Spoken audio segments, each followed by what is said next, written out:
14வது season IPL தொடரில் நேற்று நடந்த 39வது லீக் ஆட்டத்தில் விராட் கோலி தலைமையிலான ராயல் சேலஞ்சர்ஸ் பெங்களூர் அணியும் ரோஹித் சர்மா தலைமையிலான மும்பை இந்தியன்ஸ் அணியும் மோதிக்கொண்டன. இதில் முதலில் பேட் செய்த பெங்களூர் அணி 20 ஓவர் முடிவில் 6 விக்கெட் இழப்புக்கு 165 ரன்கள் குவித்தது. இதில் அதிகபட்சமாக கேப்டன் விராட் கோலி 51 ரன்கள் எடுத்துள்ளார்.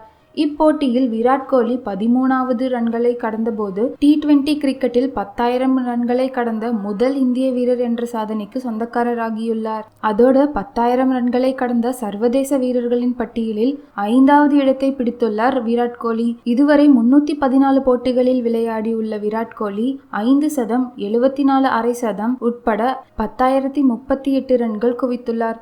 இதற்கு முன்னதாக வெஸ்ட் இண்டியன்ஸ் அதிரடி ஆட்டக்காரர் 14,275 ரன்னும், பொலார்ட் 11,195 ரன்னும், டேவிட் வார்னர் 10,019 ரன்னும், பாகிஸ்தான் வீரர் சோயப் மாலிக் 10,808 ரன்னும் எடுத்துள்ளனர். தற்போது இந்த பட்டியலில் விராட் கோலி 5வது இடத்தை பிடித்துள்ளார். இந்த வீடியோ பத்தின உங்க கருத்தை கீழே இருக்க கமெண்ட் பாக்ஸ்ல கமெண்ட் பண்ணுங்க. இந்த வீடியோ உங்களுக்கு பிடிச்சிருந்தா லைக், ஷேர் அண்ட் சப்ஸ்கிரைப் பண்ணுங்க.